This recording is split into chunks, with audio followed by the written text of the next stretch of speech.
Ке спласне ли еуфоријата за електричниот ID Buzz, која Volkswagen ја подгрева цели 5 години? Германската марка ги објави цените на модерното издание на најпознатото комби во историјата, кои ќе влијаат на чувствата на купувачите.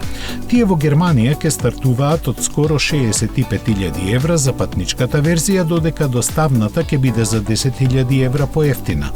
Првите испораки ќе стартуваат есенва, а планот е понудата до 2024 година да биде глобално расширена. Треба сепак да се напомене дека станува збор за солидно опремени иницијални едиции на ID Buzz.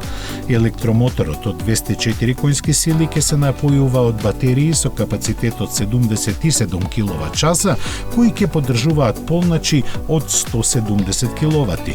Автономијата според WLTP нормите е хомологирана на 420 килограми, а времето на полнење од 5 до 80% од капацитетот изнесува 30 минути. Во иднина, освен помалку опремените верзии, треба да се очекуваат авантуристичкото Калифорнија издание и моделите со подолго меѓуоскино растојание и погон на сите тркала.